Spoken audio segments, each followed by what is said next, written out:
Mas, mesmo fazendo tudo isso, e aí eu volto lá atrás, quando eu fui escolher a faculdade. E não era o que eu queria fazer.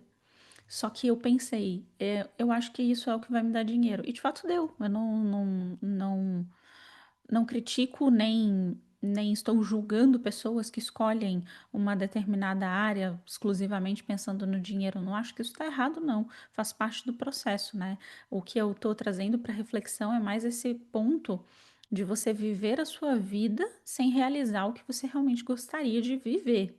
Ou seja, sonhando, sonhando, sonhando, sem pisar no sonho, ou seja, sem fazer ele virar verdade. Essa é a minha reflexão.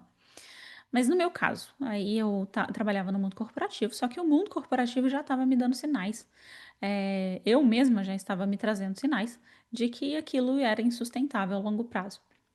Então, no começo eu trabalhava muito, era muito workaholic, depois eu comecei a entrar num outro parâmetro, que era um parâmetro de. E eu acho que tem muito a ver com essa questão de você carregar por muitos anos uma frustração em cima de frustração, que aí eu entrei naquele lugar de eu não consigo fazer nada, um lugar de total improdutividade, e era uma frustração ainda maior, porque eu sabia o quanto eu podia entregar, só que era como se eu não conseguisse. Não conseguia ser produtiva, né? Porque na minha cabeça ficava martelando aqueles pensamentos de, cara, eu já enriqueci tanta gente. E é verdade, porque eu era de novos produtos. Ou seja, como profissional de novos produtos, você abre novas frentes de negócio, né? Especificamente na área de tecnologia alinhado com dados. Então, você abre novas frentes de negócio. E quando você abre novas frentes de negócio, e você às vezes abre novas empresas mesmo. O lucro dessas novas empresas não são seu, porque você é um funcionário. Então eu não fiquei com o lucro das empresas que eu abri para as outras pessoas.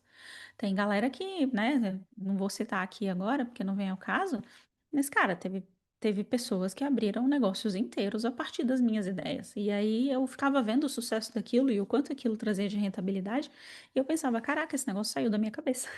Não só Então, se eu fizesse rentabilidade, mas de por resultado também, né. Tipo, a exato, de transformação resultado, que entregava para o impacto, mundo, o impacto, isso. exato.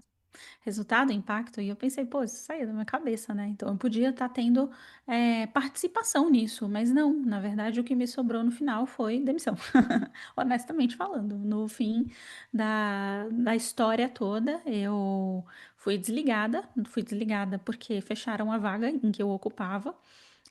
Tem toda uma série de questões relacionadas com isso, que eu não acho que entra aqui também, mas o ponto é que quando eu fui desligada, por sorte ou não, ou não sei a palavra que a gente pode usar, ou história, ou destino, ou providência divina, ou sei lá, intervenção divina. Quando eu conheci o André, ele já tinha a empresa, né, dele. Então, ele já atuava como terapeuta e ele já atuava como instrutor, professor de terapias holísticas, formando outros terapeutas. E aí eu comecei a atuar com ele porque isso era o que eu gostava. Eu sempre gostei muito de ser uma curadora no lugar de que eu queria fazer medicina, e depois eu descobri que a medicina envolvia você ter que lidar com machucados, e aí depois também não tinha dinheiro para fazer na época, e aí e também não tinha quem me bancasse para fazer. E aí depois eu queria fazer psicologia, depois eu queria fazer assistente social. Aí eu lembro que meu padrasto, ele colocou o dedo na minha cara e falou: você não vai fazer assistência social porque isso Você não vai vai te dar ficar dinheiro, isso não. É, exato, enfim, eu não vou falar as palavras dele porque eu não quero que as pessoas tenham esse tipo de crença. E não foi uma coisa muito legal, tá?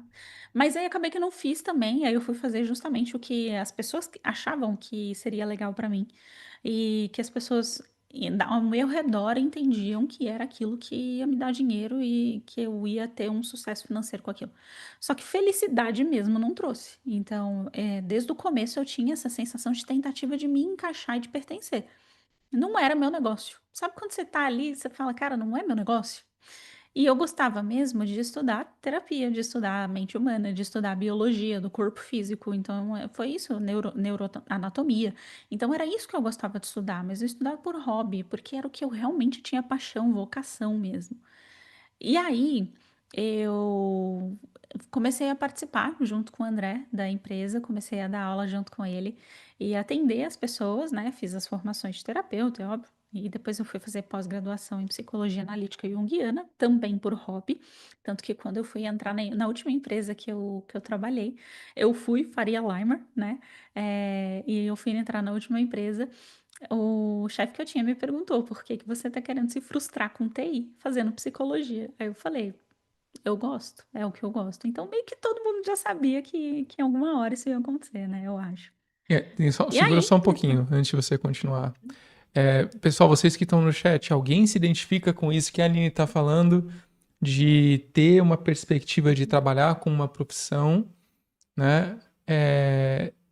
Não avançar porque a família não aprova, porque acredita que não dá dinheiro, porque acredita que não está no momento certo, e acaba fazendo qualquer coisa aí para sobreviver mesmo, ao invés de viver, uhum, né, com algo que talvez não faça sentido, ou que às vezes você tem um plano, né? Depois eu vou voltar para minha história que depois que o lugar faliu, eu tive um plano, vou contar sobre ele que eu precisei de ajuda do corporativo para isso. Pode continuar.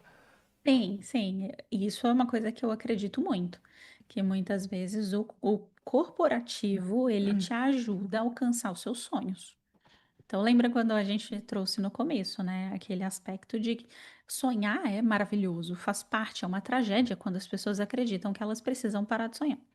Só que Uhum. também envolve o aspecto de realização. Realização, inclusive, é uma virtude que está atrelada à lei do movimento. A realização é pôr em movimento, é fazer aquilo acontecer de fato, né? Então não é só sonhar, sonhar, sonhar, sonhar, sonhar e passar anos e anos sonhando, é realizar aquilo, fazer aquilo realmente se tornar real. E aí, no voltando à minha história, né? Aí no último emprego que eu tava, né? Eu já tava buscando outras formas, já tinha inclusive entrado como sócia numa possível startup junto com os primos.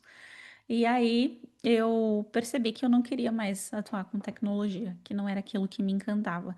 Acordava de manhã e não queria executar nada e isso estava me tornando frustrada comigo mesma, porque eu realmente sou uma pessoa comprometida e acredito que todos os curadores são, todos os terapeutas são muito comprometidos com aquilo. É uma questão de alma, no meu ponto de vista, comprometimento com a verdade, comprometimento com aquilo que realmente vai entregar valor. Eu queria, de fato, deixar uma história, um legado. Só que eu não estava conseguindo, porque era improdutiva, não tinha vontade. Aí eu fui me questionar, fui olhar para dentro e falar, cara, por que que eu sou tão improdutiva se eu sou produtiva? Ou seja, se eu sou uma pessoa extremamente inteligente e capaz, por que que eu não estou conseguindo? E aí foi quando eu comecei a perceber que tinha algo errado comigo, né? No lugar onde eu tava. E aí eu precisei voltar para o meu lugar, né? Tava no lugar errado, tava tomando o lugar de alguém. E Uhum. depois eu fui até ter um sonho com Isso, isso, conta do né? sonho, muito bom. Esse sonho foi muito engraçado porque ele foi muito, assim, ele trouxe muita resposta para mim. O André, ele estava, na época, né, logo quando a gente estava começando, ele estava preocupado com a questão financeira. E aí passa de tudo na cabeça, né? Aí ele começou a falar assim: Meu, será que eu não deveria fazer, sei lá, um concurso público? Aí beleza, ele foi lá e conjecturou, chegou a fazer inscrição no concurso público, na prova, né, no concurso. Aí ele trouxe isso para mim e eu tava, e ele já tinha empresa, só que a gente não tinha, a gente ainda estava tentando brilhar o De- brilho dos outros, ou seja, técnicas de outras pessoas, não tinha canalizado a nossa própria técnica, a gente ainda estava trazendo Deixa eu só falar uma aquilo coisa em que. relação a isso Pode do falar. concurso. Eu ia lá fazer, né? Acho que aí ia ser no domingo. E aí, quarta-feira, eu fui canalizar, perguntando: E aí? A gente ainda não tinha organizado o método meu superior adequadamente, mas eu já canalizava. Hum. Foi meio aí.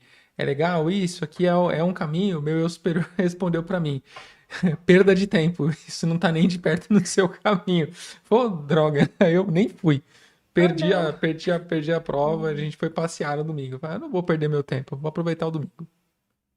É isso.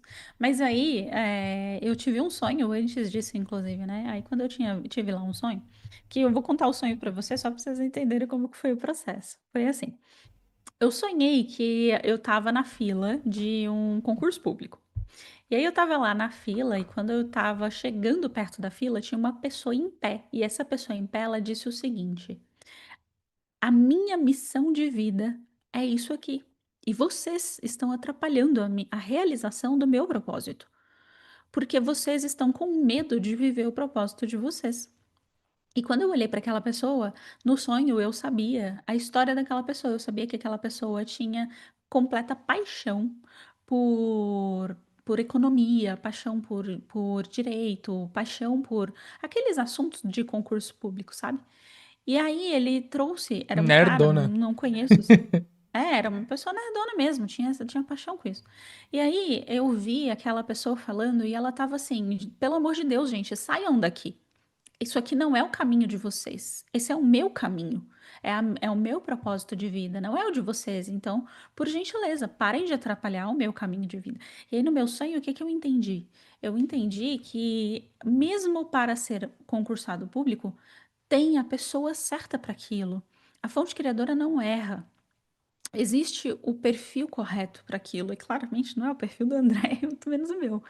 Existe o perfil certo para aquilo, existe a pessoa certa para aquilo. E quando a gente está sendo movido pelo nosso medo, sendo movido pela nossa insegurança de dar certo, de fazer acontecer as coisas, a gente acaba tomando o lugar do outro. E no caso, o André ia acabar tomando o lugar de alguém que deveria estar naquele lugar de concurso público, que claramente não era o lugar dele. E quando eu estava no mundo corporativo, mesmo que eu estivesse numa posição de ser executiva na Faria Lima, era tipo assim, não era o meu lugar. Eu estava tomando o lugar de alguém. Alguém